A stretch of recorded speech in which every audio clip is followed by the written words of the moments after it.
Well, greetings all. Today what we're going to do is we're going to use my little 5-gallon bucket. We're going to use a little spool of thread, 2 of them actually. You can probably see the sizes of these are a little bit different because I bought 1 of these and 7 of these to make seats. Okay, now what I'm going to show you is considered impossible by most of the preachers, the worldly preachers on this earth. They tell you that keeping the laws are impossible. You can't keep the laws. Well, I'm going to show you here something, okay? And I did a little bit of pre-research here, which isn't really research at all. It's just that I want to be able to read these words for you so that you may understand the importance of the seats, the tassels, the lots, the fringes that we're supposed to wear upon the 4 corners of our garments, which are basically toward the front and toward the back. You put 2 and 2. Okay, but here in Numbers 15:28, the reason for the seats, well, it speaks a little early, and I'll explain these things hopefully as we go along. The seats are actually supernatural. There's something that when you're having a problem and you're not understanding something, or if you feel as though you're being misled, you can grab a hold of your seats, your tassels, your lots, your fringes, and ask our King to guide you in these things, and He will open your mind to what the laws state. So anyway, let's start here in Numbers 15:28. It says, "And the priest shall make an atonement for the soul that sinneth ignorantly." Now, there are sins that are ignorant. I mean, if you don't know you're doing it, then it's ignorant. Okay, if you don't know a law, though you dedicated yourself to start walking as our King walked, He never sinned, which means He never broke a law. In other words, the laws were not done away with, as many of the worldly preachers today want you to believe and think that they are. They were never done away with. Our King kept them all.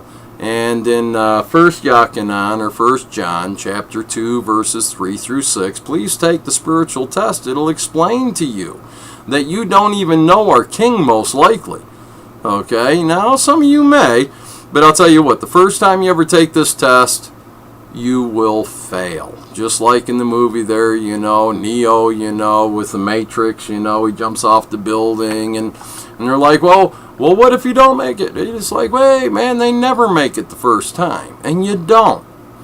But then later, like the movie depicts, even Hollywood there, you grow and you grow in the truth and in the way, and pretty soon you can jump these buildings, okay? Now I'm sure some guy's going to probably come up and yank a hold of me and throw me off a building or something, I don't know, to see if I can actually fly, but that's not what we're speaking of. Anyway, if you sin ignorantly, something that you didn't know was a sin, you can be forgiven of these things, okay? It says, "When he sinneth by ignorance before Yahweh, to make an atonement for him, and it shall be forgiven him," okay? Now, in those days, they had priests and the Levites and such that would make atonement for one's sins. Okay, now we have a high priest, Yahshua, our Messiah, our King of kings. Our Father gave everything to Him already. Okay, everything is His, judgment and everything. Our Father's kind of like, hey, I don't want to deal with mankind no more, son. You take it all, and when you prepare them, then you bring them to me. Then I can look at them, because I'm not going to pick up them little babies out there, man, with the snot running down their nose and the poop coming out their pants, I don't want them on my lap. Not unless they're clean. Okay, is basically what's being said. Anyway, in verse 15:29, it says, "You shall have one law." There's one law. Well, there's actually 613, give or take, as some say. But it's speaking that you'll have one law. Okay, these bodies of law that define how the 10 Commandments must be kept. "You shall have one law for him that sinneth through ignorance, both for him that is born among the children of Israel, and for the stranger that sojourneth among them." In other words, he's kind of like that woman that came up to Yahshua, our King, and said, hey, ruler, my daughter's got this thing going on, this and that. And he says, hey, woman, it's not for me to throw the bread to the, meant for the children, to the dogs. He called her a dog. And the woman says, hey, she understood she was a dog. That's what she was considered. But she says, you're right, but thing is, man, I've been listening to the bites and the gnawings that your children been doing there at the table, and they've been dropping these crumbs to me, and I've been gobbling them up, and hey, I know you can heal my daughter. So the king says, okay, woman, you got some great faith going on there, just don't wander from the way, keep the truth, keep the law, go sin no more, and your daughter is healed. So she was healed. Anyway, she took on that one law. And it doesn't matter if you're a heathen or a pagan or the biggest warlock or, chief Baal priestess or whatever out there. It really doesn't matter. You've done these things sometimes knowingly and intentionally, but you most likely never knew our king. If you did, you'd never want to sin against him. You'd never want to hurt his feelings or anything, so you wouldn't be part of this.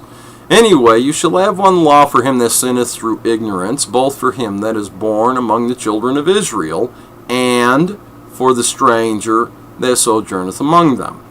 But the soul that doeth out presumptuously, he's one that wants to sin knowingly, intentionally, willfully, knowing that he's doing wrong, he's doing this, he's doing it presumptuously, whether he be born in the land or a stranger, the same reproacheth Yahweh, and that soul shall be cut off from among his people, because he hath despised the word of Yahweh, and hath broken his commandment.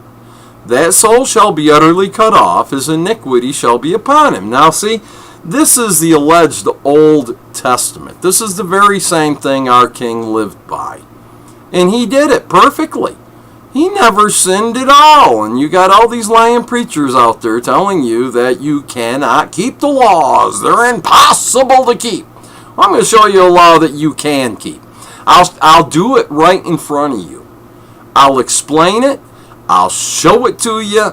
You can do it. It's not impossible. Your preacher's most likely a lying bastard.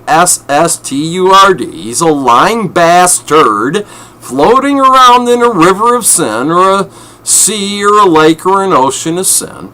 And he just doesn't know the truth because you're paying him. You're paying him to lie to him. Stop paying these tithe collectors, I'm telling you. And don't send me your money. I don't want your money. Our king is taking care of me. And the way my heart's going right now, I don't even know if I'm going to make it through the night here. It's like 4 o'clock in the morning here. I had a whole bunch of emails and comments I had to comment on, and to help people find the right truth, path, way, life. It's a simple thing. All you got to do is apply yourself. But the soul that doeth aught presumptuously, whether he be born in the land or a stranger, the same reproacheth Yahweh, and that soul shall be cut off from among his people, because he hath despised the word of Yahweh. Now, what is this word of Yahweh? Well, our king, after he laid his life down, he took it up again. Guess what? He became the every living word. Which means when you open up this book right here, or any other book, I know you can't open this up unless you come and visit me, but you open up this book or any of the others that are entitled Holy Bible, okay, then you'll see our king in here, okay? He's hard to miss, and he tells you all the time, even in the New Testament, keep the commandments. If you want life everlasting, keep the law. Keep the commandments. That's what he tells you out of this book here. And your lying preachers out there saying, oh, it's impossible to keep them old laws. No, you can't do it. Oh, there's death in them laws, boy. You can't keep them things. Well, I'm going to show you here in a moment exactly how to keep a law, okay? And it's not going to kill you. In fact, it'll bless you. In fact, if you'll actually apply yourself to it. But it's because he despised the word. He despised the every living word which our king became. In those days, our king hadn't become the every living word yet. The every living word was that spoken of from Genesis all the way up to, I think it's Micah, is it? Or Malachi or something like that, just before the alleged New Testament, which is volume 2 of the Holy Scriptures, where Matthew starts. Okay, but the book before that, if you read the last chapter and you see that, the wicked's going to end up as being ashes under the feet of the righteous, and then it tells you, remember therefore the law of Moshe. Well, I'm going to show you how to keep the law of Moshe. And it won't hurt you a bit. It's only going to cost you a little bit of money, but you can keep it. You really can. Everyone can. Because he despiseth our king, the word of Yahweh, and hath broken his commandment. That soul shall utterly be cut off. His iniquity, his breaking of the laws, his sin, defined in 1 Yachanan or 1 John chapter 3, verse 4, it tells you what iniquity is. It's transgressions of the law. So his transgressions of these laws, his ignorance of the laws is not what's at question. It's his iniquity, his real sin, because he's doing these things presumptuously, shall be upon him. He's not going to be forgiven. And while the children of Israel were in the wilderness, they found a man that gathered sticks upon the Sabbath day. Okay, so at this point, even how to deal with these people that did such things against the law, it wasn't really common knowledge because nobody ever done it before, So this judgment wasn't even written beforehand. This came about because this fella's out there and he's gathering sticks upon the Sabbath day, and he was told to rest. Everyone knows you're supposed to rest in the Sabbath. I mean, Genesis 1 tells you that. The very last verse, close to the very last, or the very last, where our fathers looked at everything he made. Cannabis and everything. And he said everything is wonderful, man. It's beautiful. It's perfect.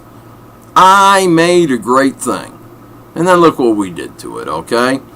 But anyway, they found him gathering sticks, brought him unto Moshe and Aaron and unto all the congregation, and they put him in a ward, okay? Some kind of like jail cell they have today, except it was probably in the back of a tent somewhere.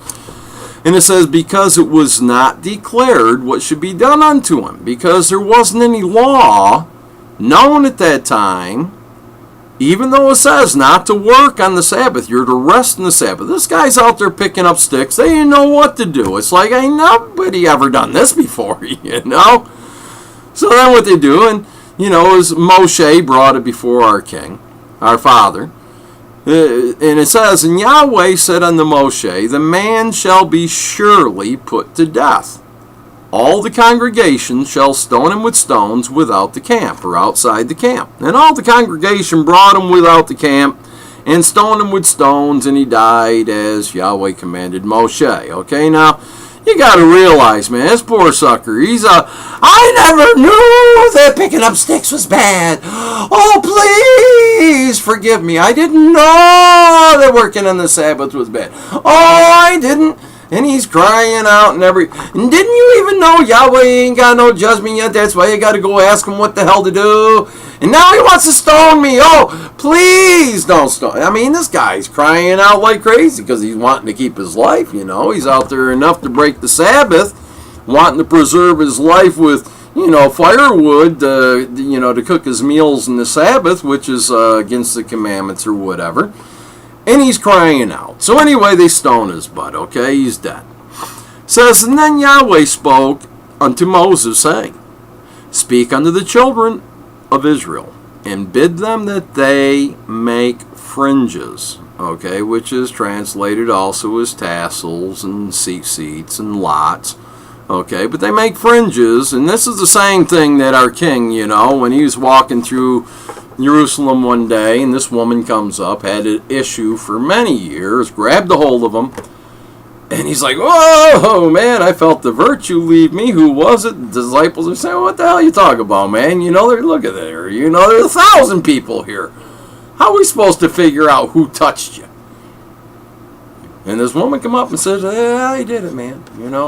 I had this issue and everything, and I knew if I grabbed a hold of your fringe, your seat there, that I'd be healed." And he said, "Woman, you got great faith and everything." And he allowed the healing to have been taken place. And she was healed from many years of problems. So these here are why your preachers don't want you to know that it is actually possible. It's possible to make them. In fact, if you walk out there in the world today, go to a concert, go to whatever. I'm not saying to go there to enjoy the sin or whatever, but go there and just look for people that are wearing these tassels, these seats, these lots, these fringes that were commanded, as you'll see right here. It says, "Speak unto the children of Israel, and bid them that they make them fringes on the borders of their garments throughout their generations." Throughout their generations. Hey, hasn't generations stopped yet? Or have you seen anyone that's got a child? Oh, if you got a child, that's a new generation. What about a grandson or a great-grandson? We've got multiple generations living right now, right on this earth. We've got multiple generations living today. So that just shows proof that this is not a time that there is no generation, and it says clearly, throughout their generations. Numbers 15:38. It says, "Speak unto the children of Israel, and bid them that they make the fringes and the borders of their garments throughout their generations, and they put upon the fringe of the borders a riband of blue." So I basically buy one of these and 7 of these white ones, because I use 7 strands, and there's no reason for it. Okay, it doesn't say anything in here how many there is, but I made quite a few, and I think that 7 is the least. Really, it makes a full fringe, but at the same time, it doesn't make you out to be a spectacle. Like if you had 20 fringes or what, just strands hanging out everywhere, It's for you. It's not for them, really, other than them to see it and say, "Hey, you must believe in our King and our Father, because you've got these things on your garments." That's how you're going to know people that love our King, is they'll be wearing them. And that's why you don't wear them, most likely, out there. Who's listening to me right now is because you most likely don't know our King. And you don't know what pleases him. But I'm going to show you here an impossible law to keep according to the tithe collectors out there. And the tithe isn't even part of the 613 laws or 612 laws, whatever it is. That was an old temple law for the Levite priests to study their scriptures to bring you answer. And there ain't no lying preacher out there telling you come up and get salvation and give you their tithe that's going to tell you the truth. I'm sorry, they're all liars. Every one of them. They all are. "Speak to the children of Israel, and bid them that they make fringes in the border of their garments throughout their generations, and that they put the fringe on the borders a riband of blue. And it shall be unto you for a fringe, that ye may look upon it, and remember all the commandments of Yahweh, and do them." When should you do them? Throughout your generations. For crying out loud, people. Read this like you was looking at Harry Potter, for crying out loud, and you might understand what is being said. You ask any child, they'll quote to you books of Harry Potter. But you ask them about these laws and the commandments, they'll tell you, "Oh, our preacher says you can't keep them. It's impossible to keep them." Okay? So people don't even try. It's crazy. "And it shall be unto you for a fringe, that ye may look upon it and remember all the commandments of Yahweh, and do them. That ye seek not after your own heart, and your own eyes, after which ye used to go a-whoring. Okay?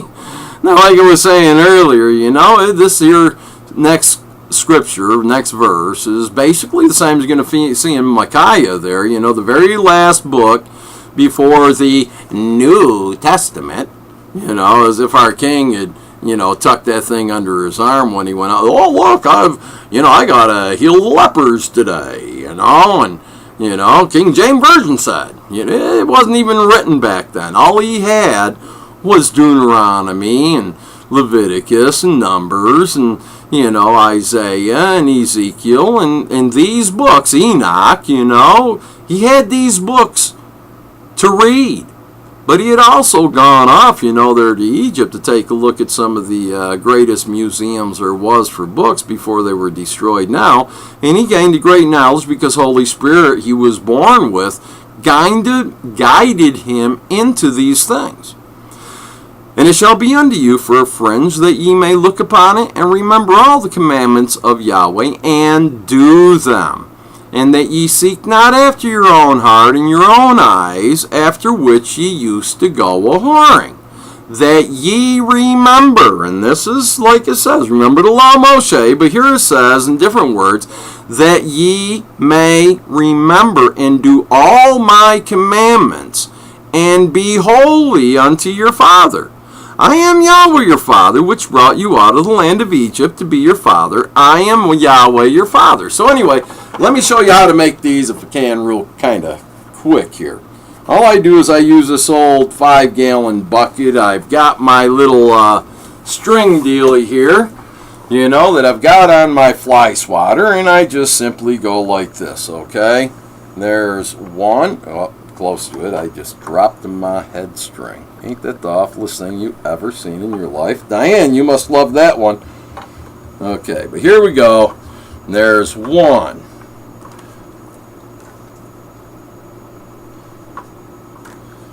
Here's two. I have better success when I'm sitting down, but I don't know if you can see it. Here is three. There was three. Here is three. There's four. 5.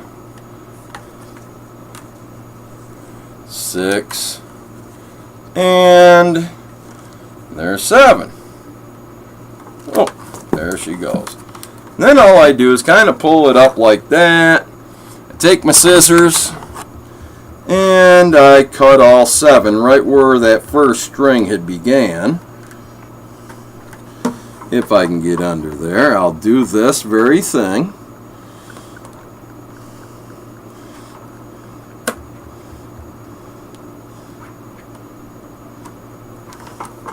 One string don't want to go. Okay, there we are. See, now here we are with 7 strings, kind of long at this point. Then I just take this blue and I basically just make it the same length as the rest, and I trim it off. I'm sure you want to see me trim it. Here we go. Boom. Simple as that.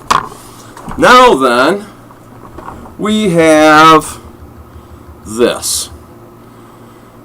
Now there's a lot of people out there that'll go ahead and they'll use numerology and they'll make Elohim and Jehovah, Adonai, all kinds of other things in there. But all I do is I take the little loop like this, I run it around, stick it back through, and boom. There you go. There's a tassel. Would have made the loop a little longer. Sorry about that, Amy. But anyway, for a belt loop, all you got to do, if you got a belt loop, you just simply take your string, put it through there, pull it tight, and when it's on a belt loop, it'll just kind of cinch up on it like that. Otherwise, if you need safety pins, say like I do here, you know, and I bought special ones even, you know, because these are 1959 diaper pins, the year I was born, and I've got my seat seats, my tassels, attached to them. So I even wear them when I go to sleep. I don't want to be without them. Something in the night wakes me up and tries to take my attention away. I got something I can grab on and say, hey, Joshua, you know, I'm holding on to these laws. What are you going to do about this bugger, you know? So anyway, you know, you just seen the impossible. I did the impossible. What do you think of that? You can do it too. Bring it right in front of your preacher and say, hey, preacher, look it. You say it's impossible to keep these 613 laws. It's an impossible thing to do, so don't even do it. Just depend on Zeus's 3 naked dancing daughters whenever you sin, and make sure it's frequent so that you can be forgiven frequently for your sins, because our Messiah came and he kept all the laws, but he wants you to break them all. They're liars. They want your tithe money. I don't want it. I don't have no use for your money. I don't have no use for your tithes. I really don't. You know, if our king does, he hadn't made it known to me yet, you know, because I know he owns everything, you know, and our father does too, you know. But you got these liars out there trying to tell you that you can't keep these laws. And I'm living proof that you can. Now, you can believe me or don't, it doesn't matter to me, you know. I mean, I'm not wanting your money. I want your love. I want your dedication to our king. So I'm telling you, start making some of these seats, put them on your own garments, and start walking according to the truth. And you'll see our king will pick you up and he'll establish you. Okay, and that's about as simple as you can get. But anyway, that's what these seats are for. Now I want to warn you as well, putting these on, you know, just thinking that, you know, you're going to have all these blessings and such. That's not what keeping the law is about. That's not what finding our Father or our King is about, because when you find them, they whoop your ass. In fact, if they don't whoop your ass, then you're a bastard and you're no son or daughter at all.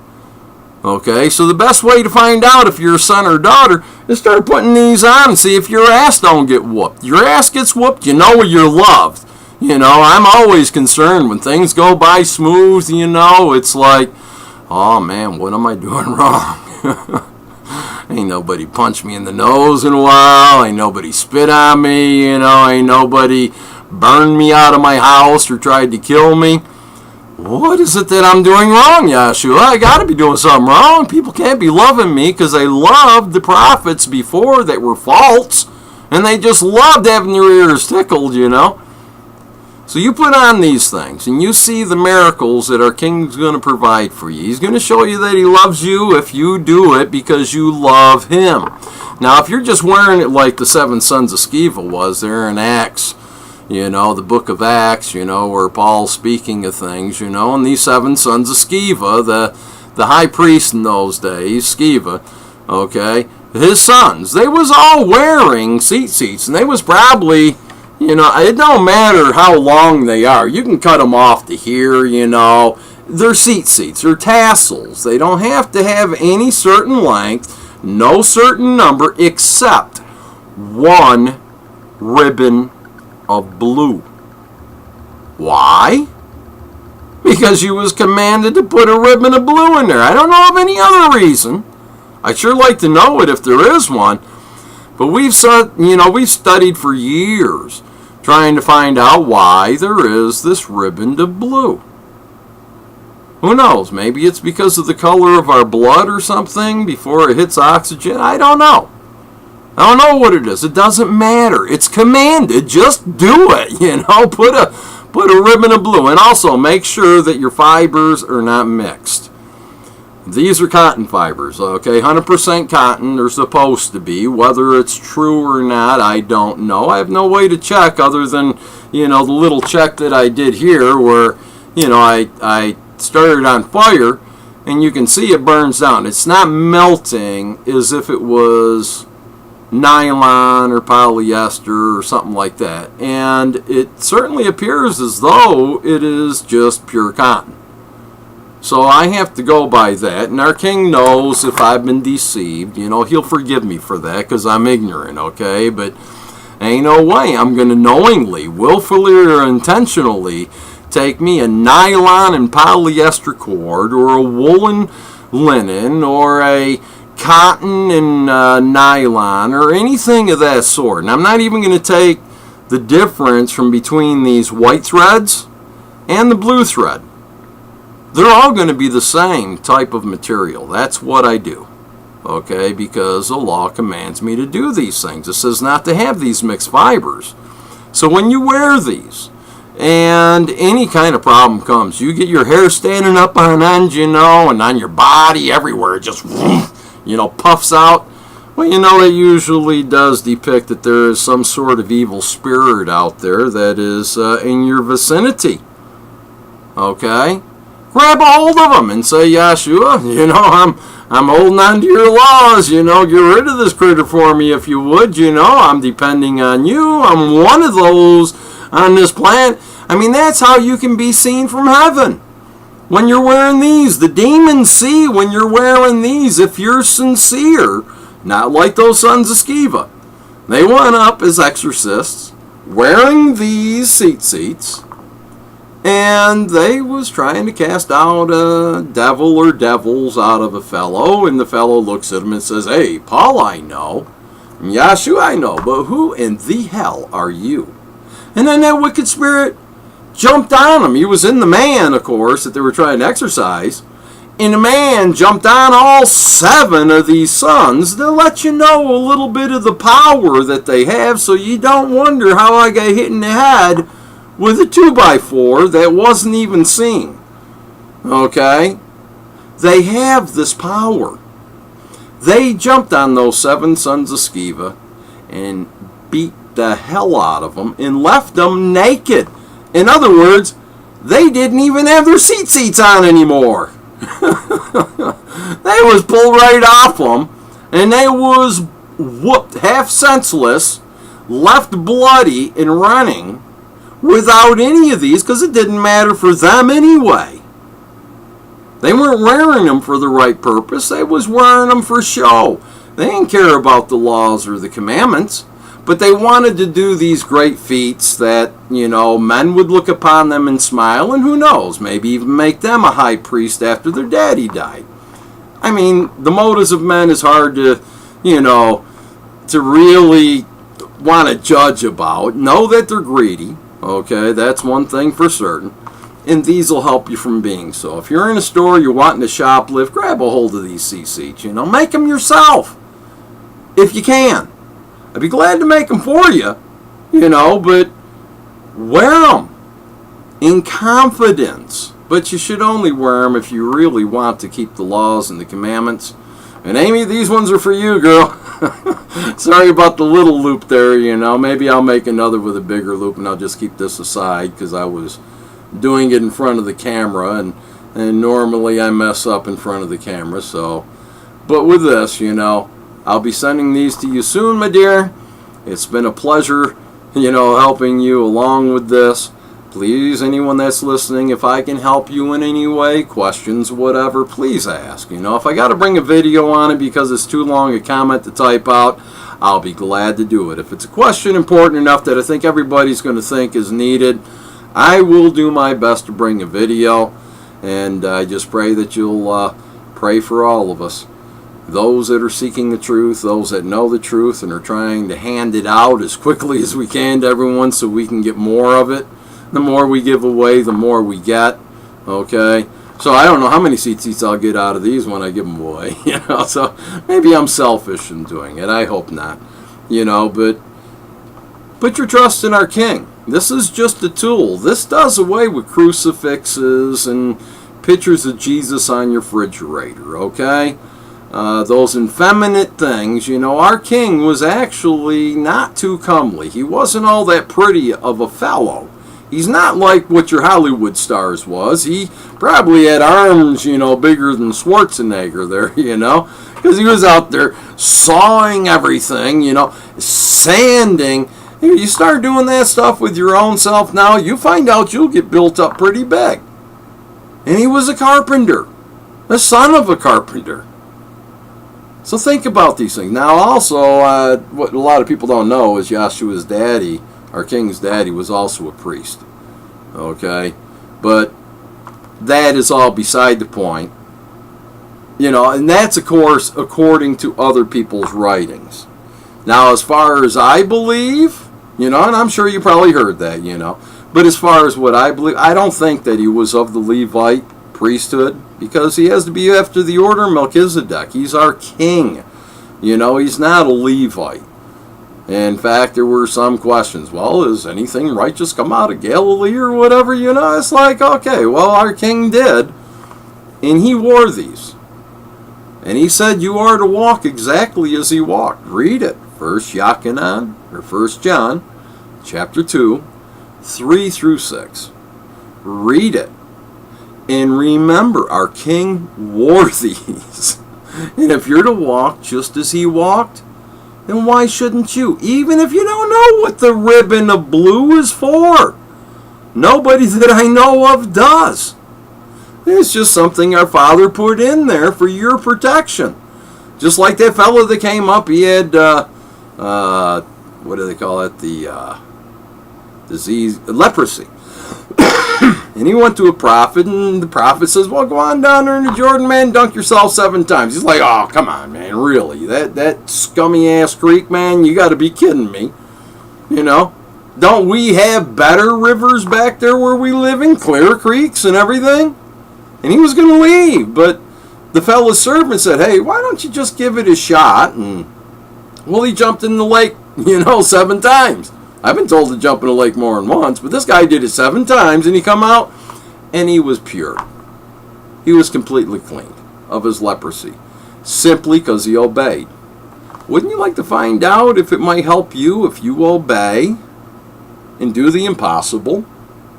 Do the impossible. Make what I just made. It's impossible to do this, but prove it for yourself. Make them and stick them right on the 4 corners of your garment and wear them. And anytime you got a problem or a question concerning the laws, grab a hold of them. This is like an antenna to our king. It's an antenna. The same thing as when you pray with your hands raised up. It's like an antenna. Look on any car. You'll see the antenna does what? It sticks straight up. When you raise your hands to our Heavenly Father, son, and you ask him something, he's going to hear you. You got the antenna on. But these, wow. Doesn't that boost the frequency? So consider these things. I'm keeping this short as I can. I love y'all. I hope that you'll consider doing the things that you're commanded to do. Only 613 things. Less things than having to drive your car down a road. Less laws in doing that you're bound by if you want salvation. And if you're seeking salvation, you can still drive your car. There's no sin in it as long as you're not breaking the laws or killing people with it. So consider these things. I'm glad to get this video over, so now maybe I will be able to sleep, because our king ain't let me sleep, man. Not until I brought this out. As I said, I was earlier today, but I had so many comments and such, which I love. Please comment. Please comment. Any questions you have concerning salvation, please write. And like I say, if they're big enough, questions that everybody should really know other than me just writing back in the comment, I will bring a video on it. Not for you, for our king, so that all those that from what you see or what you ask, everyone will be able to see. And they won't have to ask. It just makes our job easier. And I love y'all. I really do. I say shalom to you that are believing and seeking for truth. And I say bye to y'all that are just stepping in here to try to say that these are impossible. That the laws are impossible to keep. I say bye to you. Bye. Shalom to all else.